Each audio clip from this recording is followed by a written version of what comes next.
энэ хятад метод бүгдийн залгицсан. Тэгээ хятад одоо манжуудаас яаж салах вэ гэсэн чинь ерөөсөө та ноён тэнгэрийн гаралтай хүн зүгээр суу гэдэг ингээд хумсын хүртэл ингээд ийм урт ургуулчихсан баг. Ажил хийлгдэг. Тэгээд бүгдийг нь уусгаад байхгүй болгоцсон. Одоо эргээд бид нарыг бас яг тэгэх гэж байна шүү дээ. Та нар зүгээр сууж бид нар хийчих. Тэг бид яг дуртай юм чинь зүгээр суугаал тэгэл гоё авчгаал идчихэл байж их ингээд тэгэл нэг юм торго дурднаар бие ороочхоос тэгээд энэгээр явах юм бол бид устна байхгүй болсон. Тийм учраас бид юуны төрөнд ерөөсөө л яаж хөдөлмөр хийж амьдрах вэ гэдэг энэ тогтолцоо нөхцөлийг бий болгох хэрэгтэй. Тэгэхгүй бол одоо энэ чинь ажил хийдэг хөнгө болох гэж байна шүү дээ. Гадаадд очиод манайх яаж амьдрдаг? Ажил хийж л амьдрдаг шүү дээ. Монголд ирэхээр зүгээр сууж амьдрна гэж ойлгоод идэв. Тэгдэг шүү дээ. Нэг юм өгнө тэгэл голоол Гадагшаа ажил тэгээд Монгол дээр амьдрна гэж ярьдаг шүү дээ. Тийм шүү дээ. Монголд бол ингээ амаа ангагаал тэгээ тэнгэр дээрээс юм амруу нунаад ах юм тийм үү? Чи бас тэгж байгаа. Үгүй шүү дээ. Үгүй юу заа. Тэгээд зарим хүмүүс амьдраад идэг шүү дээ. Ажил хийхгүй юу ч хүмүүслээ гэдэг байгаад идэг юм. Гэхдээ манад бол цалин хөлс бол харьцангуй доогуур л да нэг 200 мянга дунджаар авж гин цалин. Гэхдээ өнөөдөр Монголд 200 мянган төгрөг авах. Америкт $1000 авах. Солонгосод нэг $500-600 авах хоёр яг адилхан. Яг тэ тэнд амьдралын өртөг айгүй өндөр. Хоол, цалин, өдөр тутмын зардал асар өндөр. Тийм учраас Монголын 200 мянга, Америкт $1000 авах, Солонгос $500 авах хоёр яг дүндээ дүн. Би очиод тэнд хар ажил хийгээд баяжаад харгалцсан хүн хараагүй. Энд дэс явахдаа хамаг байр, майр, хамаг эхнэр хүүхдээ бүгдийн ламбардад тавьчихаад тэгэл явдаг. Тэгэл нэг хөөрхи бүлтийсэн хөөрхөн алагнуудтай хүүхдүүд эхнэр нь үлддэг ламбард нь тэгэл нөгөө нөхөртэй сургаг. Тэгээ манай гол боловсон хүчин болох залуучууд маань асар их гадаадд байждаг. Тийм учраас бид тэднийг дуудад татах биш. Бид энд эхлээд энэ эдийн засгийн тогтолцоог сайжруулах хэрэгтэй. Нин дээр ажил дөржүүлэх бодлогыг нин дээр. Тэгэхээр аян дөр ирнэ. Энэ жишээл бол олон сайхан үйлдвэрүүдээр сарын $1000 цалин өгöd эхлэх юм бол ирэх үү бүгдээрээ ирнэ. Тэр би мэдчих. Өө яшиг тэнд очиж хүний боолыг гэдэг яг уу. Өөртөө улс орноо хөгжүүлж эх оронд ажил хий. Ядаж би энд ажиллавал миний хийж бүтээсэн миний улс орнд үлдэнэ. Би Солонгост ажиллах юм бол би Солонгос улсыг л хөгжүүлж гин гэсэн үг шүү дээ тэр чинь. Тэгж ойлгодог болно. Тийм учраас эндээ ажил дөржүүлэх асуудлыг нэг яралтай тавих хэрэгтэй. Тэгээ одоо манайд чинь нэг юм байна л да. Энэ дээгүүр дарга нар ч одоо мөнгө идэхийн донд өсчихэд байна шүү дээ. Одоо тэгэл нэг аймаг сум цэцэрлэг яачлын хаан бодох. Тэгээд нэг юм ундаг дугууны нарийнхан замууд тавих. Хамаг мөнгийг авч тийш хийдэг. Тэгээд нөгөө тэднээс мөнгө аваад иддэг. Ашгаас нь бүрддэг. Гэтэл тэр замаар нь хин явж нөхөр нэг хоёр даргын жип л явж байгаа байхгүй. Хоёрхан жип бүтэн жилд. Өөр машин явж байгаа юм байхгүй. Тэр эхлээд яг зам бол хэрэгтэй. Тэгэхээр эхлээд бид яах ёстой. Эхлээд энэ дөрвөн том хотоо хөгжүүлэе да. Үйлдвэржүүлэе. Залуучуудыг ажилд болгох. Тэгээд тэр үйлдвэрээс ашиг орлого болоод тэр олон залуучууд чинь цалинтай, цавуутай, мөнгөтэй болоод машинтай болохоор замын татвар төлнө. Тэр замын татварын мөнгүүдээр замуудаа тавьж эхлэв. Тэрнээс улсын төсвийн мөнгөөр биш. Төсвийн мөнгийг өрнө гээл энэ хэрэлдэт дээ шүү дээ их хурал дээр чинь. Одоо жилд л нэг 6-700 сая долларын хэмжээний мөнгийг авчиад тендер мендер болгож цацж байна. Эний чинь идэж амьдраад дээ шүү дээ гол нь. Ерөөсөө тэн хагасан. Тэгэл нэг юм шохоо бодог дүрхшин болоо нэг хятадаас хамгийн хямдхан бодог дүрхшин болоо тэр нь өнөөдөр хар өнгөтэйсэн маргаас саарл өнгөтэй болчдөг тийм бодогнууд төрчихнэ. Тэгээ нэг юм ундаг дугууны нөгөө дам бочрын зам гэдэг там очрын зам гэдэг харсан биз дээ. Ундаг дугууны нэг юм гялгар хүдэн шиг юм хальс шиг нэг юм авч. Тэгээ $36 сая гэдэг юм болохгүй шүү дээ. Тэгэд ловердэж. Тэр дам бочрол болоо тэр одоо арай хэтэрсэн тий. Тэр дам бочроос юунд тэр мөнгө өгөх би тэгэл одоо хөрөнгийг хураах хэрэгтэй шүү дээ. Яагаад болдгүй? Одоо тэгээ хэлчихвэл одоо тэгээд доромжлолоо гэж ярих нь л дээ. Би шудраг биш шүү дээ. Тэгж болохгүй шүү дээ. Тийм хальс шиг нэмхэн зам би хойдон жил ихэд тэр зам байхгүй болно гэж бодож байна. Хойд өрөхгүй баха. Зарим зам чинь тэгдэг юм байл ш. Надлаа энэ нөгөө өргөн зам тавьсан шүү дээ.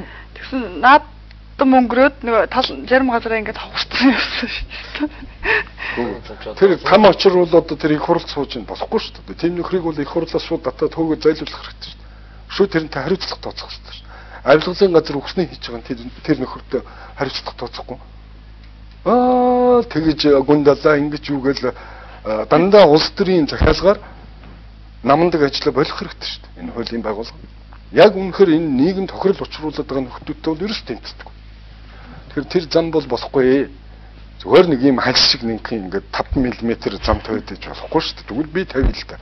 Тэр нэг хэцүү юм юугаа.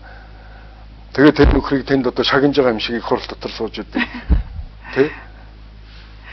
За баярлалаа. Бидний хэрэг цаг байсан бол шоу яриад байвал сонирхолтойгоос гадна хэрэгцээтэй өгөөжтэй олон сайхан яриа өрнүүлэх байсан. Гэвч одоо нэвтрүүлгийн цаг маань дуслаа. Тэгээд Нямкад би бас түрүүнээс хойш хүсэл тавиад байгаа тийм ээ. Манай үзэгчтэй хувьд бол бас тиймэрхүү зүйл хүсэл л байгаа гэж би бодоод байгаа юм л да. Тэр утгаараа 2-3 минут зарцуулаад өгөхгүй юу. Би Нямкад надыг үзүүлэх гэж байгаа би ингэж боддог байна. Би нөхөртөө заргалтна гэж боддог. Яаж вэ? Уу яах вэ? Энэ чинь надыг бэлтгэлнэ гэдэг чинь миний нэр нүрийг одоо худалдаж өөртөө ашиг орлого нэр нүр болж шүү дээ. Тэгэхээр тэрнээс надад өгөхстой. Хов өгөхстой. Мэдээж тэр тэгэхгүй. Эндээс нүдэртэй явах. Тэгж бодож байгаа шүү Нямка. За тэгээд өнөөдөр ярилцж байгаах маань сайхан зөндөл ярьлаа. Тэгээд миний бол одоо яг ярих цаг маш ховорхон байлаа. Тэгээд би бол өөр юм ярил л да. Тэгээд одоо өөрийнхөө ажиллаж байгаа салбар урлагийн тий хошуу урлагийн төрөл жанр ч юм уу. Тийм юм ярьсан шүү дээ чам. Тий харин хошуу урлаг тэр эмэгтэйчүүдийг доогддог. Ээж нарыг доогддог. Миний хувьд яг хад чи нөгөө салбар ихэрч ярьж шүү дээ. Тэгэхээр тэд нарыг одоо болиулах хэрэгтэй. Одоо энэ хөөх юм уусаа ээж нар эмэгтэйчүүдийг доромжилдог одоо болив. Тэгээд өнөөдөр гинт одоо ороод ирж жагаахтай орон цуг орон шин тэр гэж хэлээгүй л дээ. Хэлээг маргааш ийм ярилцлаганд ороод хэлэхгүй байсан сонирхолтой биз тийм ээ. Хичээл энэ айгүй дээрх шүү дээ. Тэр хайгаад за тэгээд одоо тэргээд өөрийнхөө одоо уран бүтээлийг хийё. Одоо телевизээр үзэж байгаа үзэгчд маань бас хүсэж байгаа хэ тий. За тэгээд зүгээр мэдчилгээ өргөчээ. Энэ чи хараад их эвгүй юм байна. Яг хоолоо нь орж ирдэг. Гэхдээ хөлс гаж байгаа ш тэр гэрлэн төгс гож байна. Эдгээр авчаад дахиад мэрэгжлийн бус хандаж ин л да. Накаловый ламп авчаад тавьсан байна. Энэ хөтөн гэрлүү тавил арай л дээрс. Тэгээ дуугүй сенс серво мотортой сенс тавьхсэн. Серво мотортой. Зүгээр дуу чимээ гардаг. За. Тэгээд бид энэ ТV телевизийн хамтлан бас баярлж байна яг. Хоёрж байгаа хоёуланг ингээд студид явуулж оруулж ирээд бас янз янз юм ярьлаа. Тэгээ миний үг бол үнэн л. Би үннийг ирдэг. Би эдлээс судлаа ярьж тэгэл бярдуучлах тийм санаадад байхгүй. Тий. Одоо аюу толгой том толгой явах нь дэжтэй шийдэгдлээ. Цаашдод яаж явах мэдгүй. 70,000 дараагаал 50,000 дараагаалах юм. Цааш яаж эндрэх мэдгүй шүү дээ. Тийм учраас одоо энэ төр засаг барьж байгаа төр засгийн удирдлагууд маш ухаантай зөв шийдэл хийх хэрэгтэй гэж байна. Одоо ингээд хоёрж байгаа нь хөлөгж байгаа налны оргиж байгаа налны үзэгчд гайхаад сууж байгаа. Тэг яг орг нь бол би байна нөө гэж бодлоо яриад байгаа. За баярлалаа. Нэг жоохон тийм баруун аймгийн аялгаутай яриад их юм. Би зөвхөн баруун аймгийн биш юм байгаа шүү дээ. Булганых хөлөө. Булганых ч биш зүгээр энэ өндөр хогных. Үгүй аав юугаараа монголчууд яриад аав тусаараа ярьдаг. Тий, аав маань тэр тий булган өөрхөн аймгийнхтай. Та бол өөрөө бол мэдээж манай үзэгчдээ сайн мэдж байгаа л да байнга ярьж байгаа. Тэгээ өндөр. Жог аялгаутай ярьдээ шүү. Аялгаутай биш гайгүй шүү дээ. Яг ингэ бас сонсохоор аялгаа өөрөө мэдж байгаа хэл та аялгаа яваад байна. Яг ямар аялгаа юу ч. Баруун аймгийн аялгаа яваад байна гэдэг. Тий, дөө гэж яриад байна л да. За явах яах. Тоосон. За баярлалаа үзэгчтэй амралтын өдөр үзэгч та бүхэнтэй сая бас Нямко хэллээ те оргиж байгаа хөлөгч байгаа гэдээ ярьж байна. Тэгээд энэ хүний яриаг бас үзэгч та бүхэнтэй амралтын өдөр бүгдээрээ гэртээ байхад хүрхийг хичээсэн юм. Яа тэгэхээр бас хүний хөдөлмөрлөг, сайн сайхан амьдрах, ирээдүрүүгээ улам эрчтэй алхахыг бас байнга зөвлөдөг. Зарим үед хатуу оруулдаг боловч бас бидэнд та бүхэнд бүгдээр нь хэрэгтэй байх болов гэдэг.